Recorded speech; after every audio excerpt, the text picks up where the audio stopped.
उसको सुधारने के लिए लोगों ने हमें मैंडेट दिया है। बट यहाँ आज भी क्या हो रहा है, और इसीलिए हम बार बार कहते हैं कि जम्मू कश्मीर को स्टेट का दर्जा मिलना चाहिए। स्टेट का दर्जा मिलेगा तभी जिन लोगों के कईयों के दिमाग खराब हैं वो दिमाग सीधे हो जाएंगे। इसलिए जब तक स्टेट नहीं आती, मैं आप लोगों से, मीडिया से भी रिक्वेस्ट करूंगा कि आप मत बार बार हमें पूछें, क्योंकि आप फिर दूसरों को मौका देते हैं जो आज भी एक प्रॉक्सी गवर्नमेंट चला रहे हैं। सरकार हम है बट प्रॉक्सी कोई और चला रहा है, इसलिए उनको बार बार सवाल पूछिए। क्योंकि बीजेपी के लोग हैं जम्मू से, मैं कल किसी को सुन रहा था, उनके लीडरों को, वो कह रहे थे जनाब ये कुछ नहीं कर रहे। अगर कुछ नहीं कर रहे तो उनको पूछिए, आप तो एमएलए बने हो, आपने अपनी कॉन्स्टिट्यूंसी में कौन से फट मार लिए हैं? आपने कौन सा लोगों को बिजली, पानी, स्कूल, सड़कें दे दी हैं? आप भी तो एमएलए हो बीजेपी के। वो एलओपी साहब क्या है? Leader of the house, equivalent to chief minister हैं। तो जब वो लीडर ऑफ द हाउस हैं तो उनको पूछिए आपने क्या किया है, बताइए कितना किया है। इलीगल माइनिंग कितनी हुई, दरिया के दरिया, हमारे पुलों की हालत क्या है, दरियाओं की हालत क्या है, हमारे पुलों के नीचे से भी हम रोकने की कोशिश करते हैं तो उसके बीच में बड़ा अड़ंगे डाले जाते हैं। तो इसलिए जब बोलने, मैंने कहा ना, हम चुप हैं अपने लीडर के कारण।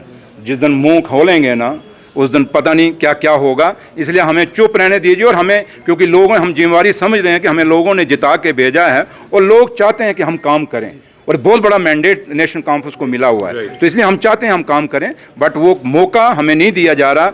और वो मौका तभी हो सकता है जब आप जम्मू कश्मीर को स्टेट देंगे, और जो चीज़ें जहाँ पे एलजी साहब ना इंटरफेयर करें सरकार के बीच में, तो अच्छा रहेगा। उससे सरकार अपना अकाउंटेबिलिटी शो कर सकती है, क्योंकि एलजी सरकार के खिलाफ ही ये मैंडेट हमें मिला है।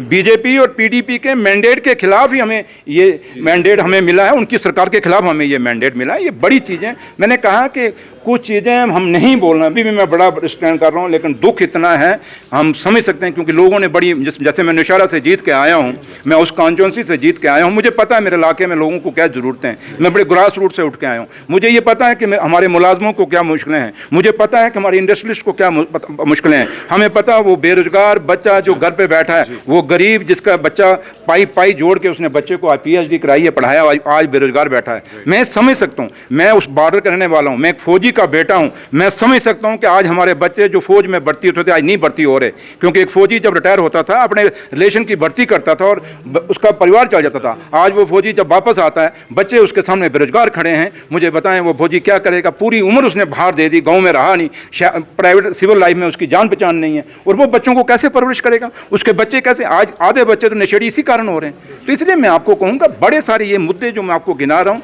ये मैं क्यों बोल रहा हूँ? क्योंकि मेरा दिल बोल रहा है, और दिल इसलिए बोल रहा है कि मैं उस माहौल के बीच में से जीत के आया हूं। और किसके मुकाबले जीत के आया हूं वो भी आपको पता है, गीत गाने वाले के मुकाबले में। तो गीतों से जीत के मैं यहां तक पहुंचा हूं। तो हम समझते हैं हमारी जिम्मेवारी क्या है, लेकिन बदकिस्मती हमारी ये है कि मेरे लीडर को वो हाथ खुला नहीं दिया जा रहा, जिससे वो कश्मीर के मसले भी हल, हमारे कश्मीर में कितनी प्रॉब्लम्स हैं आज देखें। मुझे बताएं, जितने भी हमारे मिलिटेंसी टॉप पे रही, कभी हमारे पार्क बंद नहीं हुए, कभी हमारी टूरिस्ट डेस्टिनेशन बंद नहीं हुई, आज बंद है नहीं बंद। इसलिए मैंने कहा ना, अब बातें करने पे जाएंगे तो बहुत कुछ है, और जब बात करेंगे तो बूढ़ी दूर तक पहुंचेगी। अब शॉर्ट के काटे रहे तो ज़्यादा अच्छा रहेगा। Thank you.